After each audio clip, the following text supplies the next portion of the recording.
প্রিয় দর্শক, স্বাগত জানাই আজকের অন্তরালের আলাপ অনুষ্ঠানে। আজকে বিভিন্ন অন্তরালের ঘটনা ঘটে যাচ্ছে বা ঘটে যায়। আজকে আমরা সেই অন্তরালের আলাপ নিয়ে আপনাদের সঙ্গে আলাপ করব।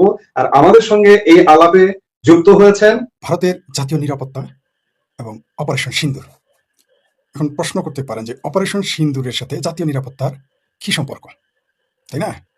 আপনাদের এটা মনে হতে পারে, কিন্তু এটা কেন করেছি জানেন? সে ব্যাখ্যাটা আগে আপনাদের দিই। তার আগে আমরা দেখি ভারতের সাথে পাকিস্তানের কতবার যুদ্ধ হয়েছে, একটু জেনে নেই, তারপরে জাতীয় নিরাপত্তা, অপারেশন সিন্দুর এগুলো নিয়ে আপনাদের সাথে কথা বলবো।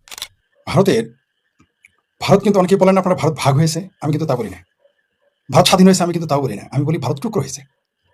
ভারত টুকরো হয়ে 47-এ প্রথম টুকরো হয়েছিল বার্মা থেকে। তার আগের ইতিহাসবাদ, আমি নিকট অতীতের ইতিহাস নিয়ে বলি।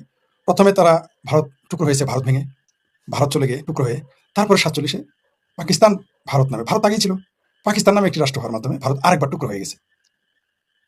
সেখানে আরেকটা চালাকি করেছে, পাঞ্জাবকে টুকরো করেছে, বাংলাকে টুকরো করেছে। বহু গবেষণা আছে পক্ষে বিপক্ষে, সেটা আলাদা বিষয়। এবার আসি, আপনি কতবার ভারতের সাথে যুদ্ধ হয়েছে?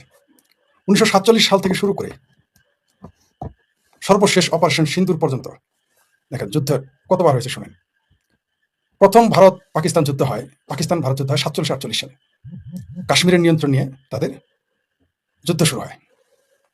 আচ্ছা, এই যে দেখবেন বদমাইশি করে যে মুসলিম অধ্যুষিত সংখ্যাগরিষ্ঠ কাশ্মীর, এই শব্দের উচ্চারণ করা হয়।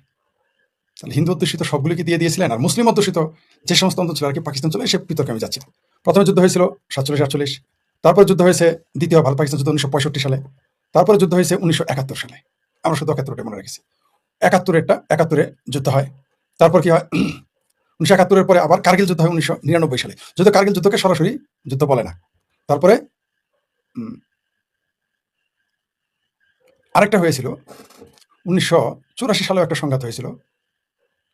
তারপর সেটা হলো উচ্চতম স্থান, যেটা সিয়াচেনে যুদ্ধ হয়েছিল একটা, 84। তারপরে সীমান্ত নিয়ে সংঘর্ষ মাঝে মাঝে হতো 2000 থেকে 10 সালে মধ্যে, বহুবার তাদের মধ্যে 2000 থেকে 2000 সাল, 16 সালেও উড়ি হামলা হয়েছে, 19 সালেও বালাকোট বিমান হামলা হয়েছে। তারপরে 2001-2 অচল অবস্থা হয়, 2001 সালে ভারতের জাতীয় সংসদে হামলা করে পাকিস্তানি সন্ত্রাসীরা, ঠিক আছে? এবং উভয় দেশের সৈন্য সমাবেশ করে এবং এবং মাসের পর মাস কূটনৈতিক চাল দেওয়া চলে। তারপর 2019 সালে পুলওয়ামা বালাকোট সংকট, 40 জন ভারতীয় সেনা তখন নিহত হয়, মারাত্মক।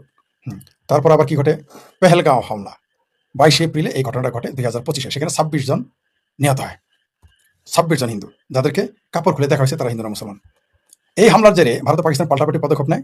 পানি চুক্তি, পানি বন্টন চুক্তি, ব্যবসা, আকাশ প্রভৃতি বিষয় স্থগিত করা হয়, পাল্টা হামলার অভিযোগ করে পাল্টা হামলা হয়, ইত্যাদি ইত্যাদি দুই পক্ষই দাবি করেছে।